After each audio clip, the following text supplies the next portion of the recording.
आप सबका अभिनंदन और स्वागत। मैं अनुराधा शारदा आप सबका धन्यवाद देना चाहती हूँ कि आपने हमारे वीडियोस देखे, सराहे, उस पर अपने कमेंट्स और अपने सुझाव दिए।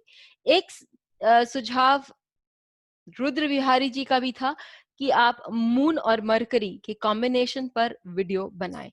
तो आज जो हम वीडियो बनाने जा रहे हैं वो मून और मरकरी के कॉम्बिनेशन पर है, यानी कि चंद्रमा और बुध की युति क्या क्या प्रभाव दिखाती है, इस पर हम चर्चा करेंगे सभी 12 भावों पर। तो अब सबसे पहले हम चंद्रमा की विशेषताएं जाने और बुध की विशेषताएं जाने। चंद्रमा जो है वो अ, आपकी बुद्धि को, आपके मन को दर्शाता है, और जो आपके विचार हैं, जो आपके थॉट प्रोसेस है, उसका दायित्व जो है वो बुध पर पड़ता है। तो इसी तरह से जब हम अपने विचारों को सही रखेंगे, हम अपनी बुद्धि को सही रखेंगे, तो जो उभर के हमारे जीवन में आएगा वो बहुत सुंदर और सदृढ़ रूप से हमें मालूम पड़ेगा।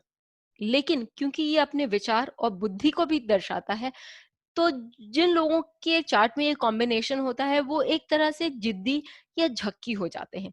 उन्होंने कुछ सोच लिया तो उन्होंने सोच लिया और उसको लेकर ही वो आगे बढ़ते हैं, और वो किसी और की परवाह नहीं करते। इसका कारण शायद ये भी हो सकता है कि बुद्ध जो है वो एक छोटा बच्चा, बालक या एक यंग प्रिंस जिसे कहा जाता है वो है, और बाल हट सब जानते हैं कि बहुत ही स्ट्रांग होता है, और जब किसी बालक ने हट कर ली तो उसके आगे राजा को भी झुकना पड़ जाता है। बुद्ध क्योंकि बुद्धि का प्रतीक है, और साथ ही वो बताता है कि आप में क्षमता कितनी है कोई भी चीज को किसी भी ज्ञान को प्राप्त करने की। ये जाने कि बुद्ध से हम मल्टीप्लिसिटी भी देखते हैं कि ये एक मल्टीप्लिसिटी का कारक है, और इस कारण जब बुध और चंद्रमा की युति होती है तो ऐसे व्यक्ति को एक बार में काफी सारी चीजें पढ़ना, सीखना इस पसंद भी होता है, और उनमें ये क्षमता होती है कि उसको रिटेन कर सकें, उसको समझ सकें और उसका बाद में कभी जाकर प्रयोग भी कर सकें। माँ चंद्रमा का कारक होती है, और बुद्ध जो है वो मामा का भी कारक होता है, और साथ ही आपके कजन्स का भी कारक होता है। तो ननिहाल के साइड के जो भी कजन्स होते हैं वो हम देख सकते हैं बुध और चंद्रमा की युति से। और जनरली जब इस पर बेनिफिक इफेक्ट होते हैं या शुभ ग्रहों की दृष्टि होती है, युति होती है इस बुध और चंद्रमा की युति के साथ, तो उन लोगों में बढ़ोतरी भी होती है। साथ में ये भी देखा जाता है कि आपका जो मन है वो उन लोगों की ओर ज्यादा झुकाव दिखाता है। चंद्रमा सुंदरता का कारक है, और बुध जो है वो यंग है। चाहे आप युवक बोलें, युवती बोलें, तो ऐसे लोग यदि उनकी आयु बड़ी भी होती है फिर भी वो हमेशा यंग दिखाई देते हैं, और उनके चेहरे से उनकी उम्र का पता ही नहीं चलता।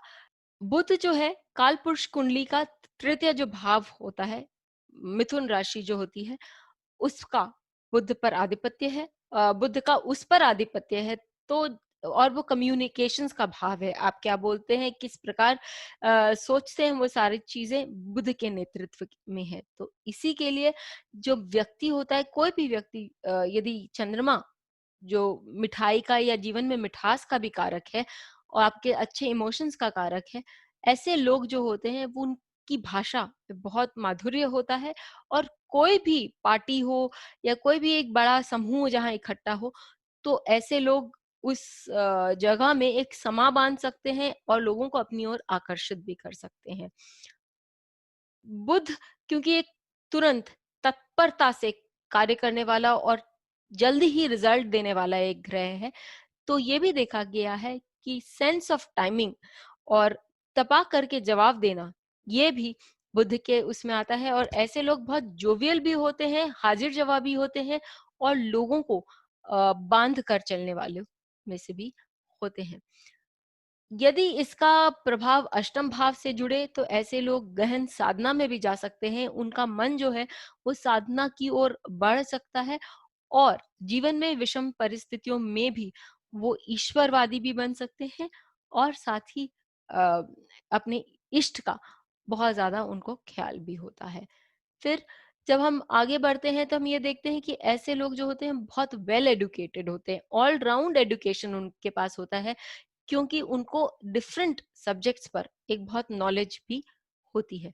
तो ये हमारा बेस था और फिर हम आगे बढ़ते हैं, देखते हैं कि ये द्वादश भावों में ये कॉम्बिनेशन किस प्रकार काम करता है। तो सबसे पहले हम लग्न पर लेते हैं। यदि लग्न पर ये इफेक्ट दिखाई दे, तो ऐसे व्यक्ति जो होते हैं, पहले जो मैंने सारे बताए कि ये कैसा इन ये कॉम्बिनेशन से क्या-क्या मालूम पड़ता है, प्राय कर सभी इस कॉम्बिनेशन से हमें दिखाई देते हैं और साथ ही हमें ये भी मालूम पड़ता है कि ये व्यक्ति जो है ये चुस्त और फुर्ती से काम करने वाले ऐसे लोग होते हैं। द्वितीय भाव में इंटेलिजेंस दिखाई देती है ऐसे लोगों की, इनकी बुद्धिमत्ता दिखाई देती है और साथ ही क्योंकि अर्थ का भाव है, तो किस तरह से जल्दी पैसे कमाएँ, ये भी ये द्वितीय भाव में बैठा हुआ बुध लोगों को बताता है।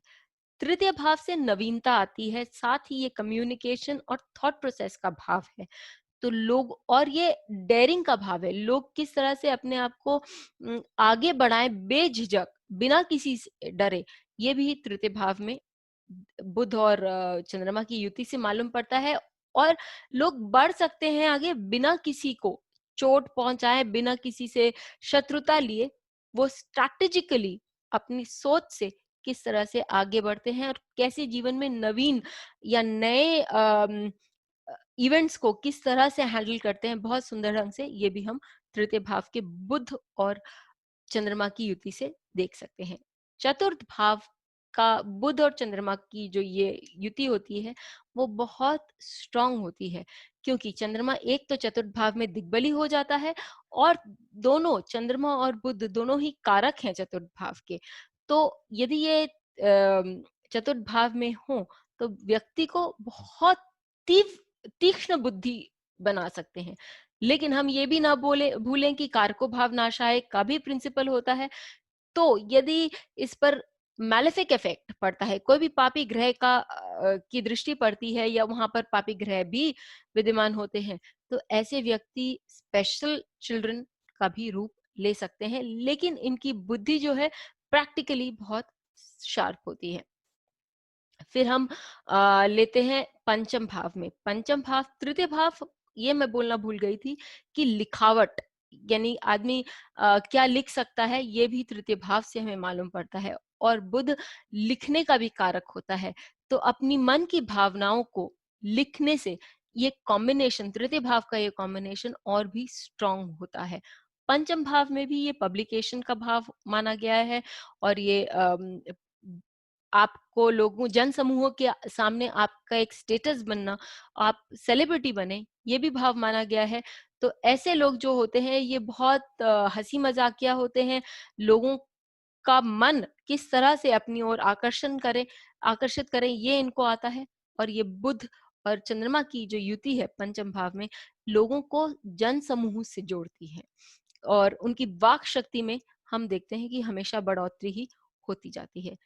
काल पुरुष कुंडली के षष्ठम भाव कन्या राशि है और कन्या राशि में बुध उच्च के होते हैं। अर्थ, इसका पुरुषार्थ अर्थ है अर्थात धन अर्जन है। तो जब बुध और चंद्रमा षष्ठम भाव में विद्यमान होते हैं, इनकी युति षष्ठम भाव में दिखती है, तो ऐसे व्यक्ति कार्यकुशल होते हैं।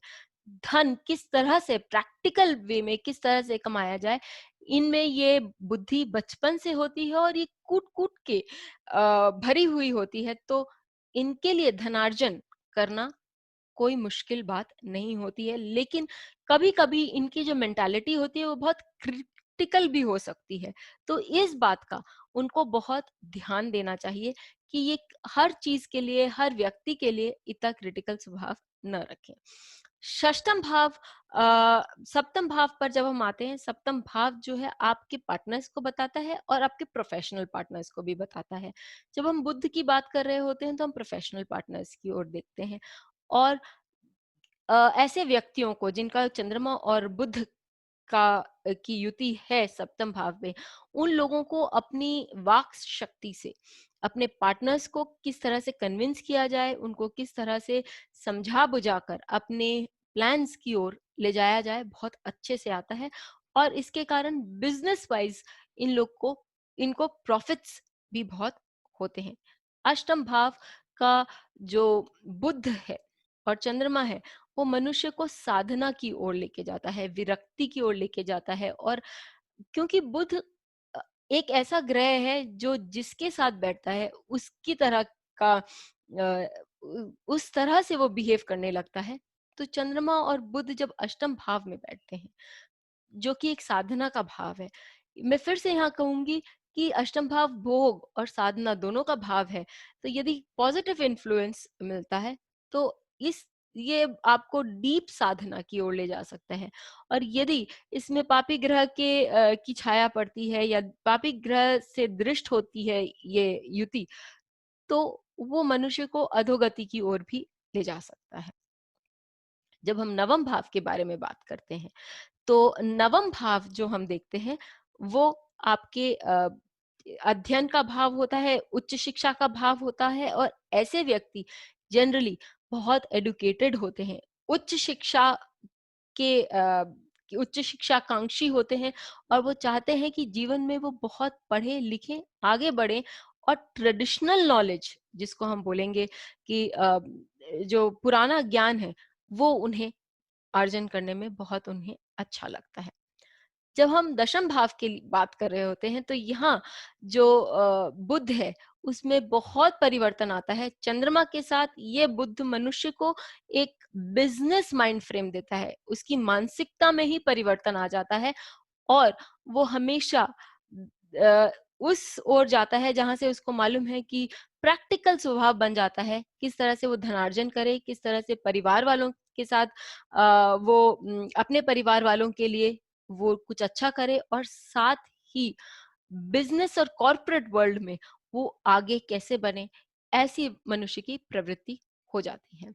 एकादश भाव जो है वो काल पुरुष कुंडली में वो वायु उसका जो एलिमेंट है, उसका जो तत्व है वो वायु का तत्व है। तो वो बढ़ोतरी दिखाता है, वो आपको फैलाव दिखाता है।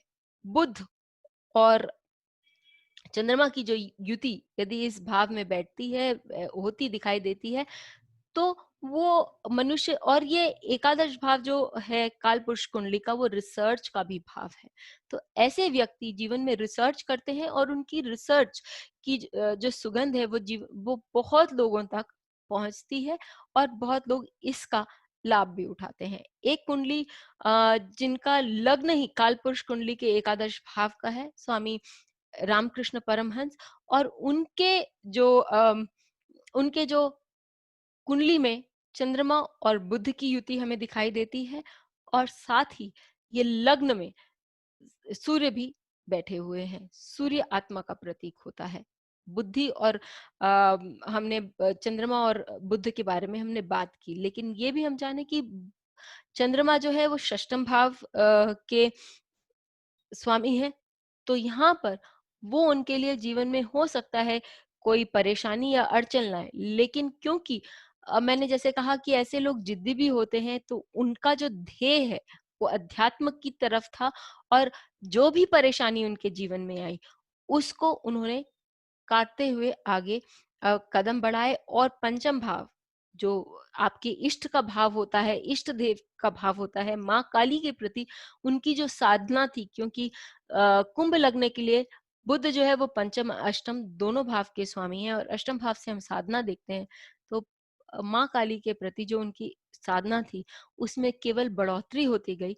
और उन्होंने जो कुछ भी कमाया, जो कुछ भी उन्होंने सीखा अपनी साधना से, वो उन्होंने लोगों के साथ बांटा और उनको आगे बढ़ाने के लिए भी प्रोत्साहित किया। फिर हम लेते हैं द्वादश भाव, या हम लेते हैं पाइसिस, मीन राशि। यदि किसी का चंद्रमा और बुध वहां युति बनाकर बैठा हो, तो ऐसे व्यक्ति आश्रम बनाते हैं बड़े, और धार्मिक स्थान में उनकी रुचि ज्यादा दिखाई देती है। कुछ अच्छा कर्म करना, लोगों में बांटना, कुछ भी बाँटना, वो और वितरित करना, लोगों को सहायता देना, लोगों को दिशा दिखाना, ऐसे लोगों का कर्म क्षेत्र बन जाता है या कार्य वो उस दिशा में करते हैं। एक बात और ऐड करना चाहूँगी कि जब हम अष्टम भाव के बारे में बात कर रहे होते हैं, तो चंद्रमा जो है वो वो बैंकिंग के बारे में बताता है और बुध भी व्यावसायिक ढंग से हमें अ, अकाउंट्स बताता है और हर चीज़ उस तरफ के बारे में बताता है। और ज्येष्ठ नक्षत्र, कालपुरुष कुंडली के ज्येष्ठ नक्षत्र में यदि युति पाई जाए, तो ऐसे लोग बैंकिंग के क्षेत्र में बहुत अच्छा काम कर सकते हैं। यदि आपको ये वीडियो पसंद आया, तो आप लाइक, शेयर करना ना भूलें, अपने कमेंट्स लिखना ना भूलें और हमें आपके सुझाव का इंतज़ार रहेगा ताकि हम उस पर और भी वीडियो बना सकें। फिर मिलेंगे, तब तक के लिए धन्यवाद।